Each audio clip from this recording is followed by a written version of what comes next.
Unit இந்த tank வந்து separate பண்ணி இது இந்த லைன் வந்து ப்ரெஷர் பம்ப் லைனும் இது வந்து கிராவிட்டி ஃபோர்ஸ் லைனாகவும் கொண்டு வந்திருக்கோம். ஃபஸ்ட்டு இந்த லைன் வந்து டேரெக்டாக ப்ரெஷர் பம்போட இன்லெட்டில் வந்து ஒரு வால்வ் கொடுத்து யூனியன் ஃபிக்ஸ் பண்ணி இன்லெட்டில் கொடுத்துருக்கோம்.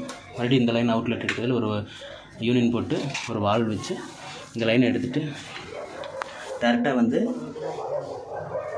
எல்லா பைப்புக்கு வெளியில் போகிற லைன் இது வந்து ஹீட்டருக்கு எலக்ட்ரிக் ஹீட்டர் கொடுத்துருக்கோம்.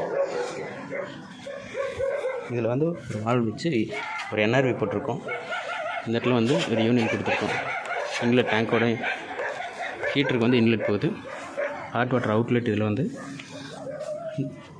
சென்ட்ரலைஸ்டு இதுக்கு வந்து டேரெக்டாக இது இந்த லைன் பார்த்திங்க அப்படின்னா கிராவிட்டி ஃபோர்ஸ் லைனு இதில் வந்து ஆக்சிஸ் போய்க்கிருக்கும். இந்த லைன் டேரெக்டாக கீழே கொடுத்து ஒரு NRV போட்டிருப்போம். பம்ப் ஒர்க் ஆகாத டைமில் கிராவிட்டி ஃபோர்ஸ் லைன் வந்து டேரெக்டாக வந்து எல்லா லைன் போகிற மாதிரி கொடுத்துருப்போம். பம்ப் ஒர்க் ஆச்சு அப்படின்னா இந்த NRV க்ளோஸ் ஆகிக்கும்.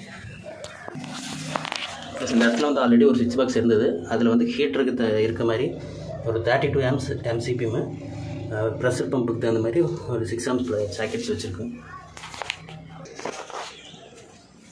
இது வந்து நம்ம ஒவ்வொரு ஃபேஸ் நியூட்ரல் அண்ட் எர்த்தை வந்து ப்ராப்பராக கனெக்ட் பண்ணியிருக்கணும். அப்படின்னா தான் பாடி ஷார்ட் ஆச்சுனாலும் ஏதாவது ஷார்ட் சர்க்யூட் வச்சுனாலும் ட்ரிப் ஆகிற மாதிரி MCP. இந்த லைன் வந்து ஏதாவது ஹை ப்ரெஷர் ஓவர் ஆச்சு அப்படின்னா ப்ரெஷர் ரிலீஃப் வால்வாக இந்த இது வந்து யூஸ் பண்ணுறோம். கீழே வந்து ஒரு லைன் பார்த்திங்க அப்படின்னா இது வந்து டேங்க் வந்து எப்போ ட்ரைன் பண்ணோம் அப்படின்னா இந்த லைன் கொடுத்துருப்பாங்க. இது வந்து எப்பவும் க்ளோஸில் தான் இருக்கும்.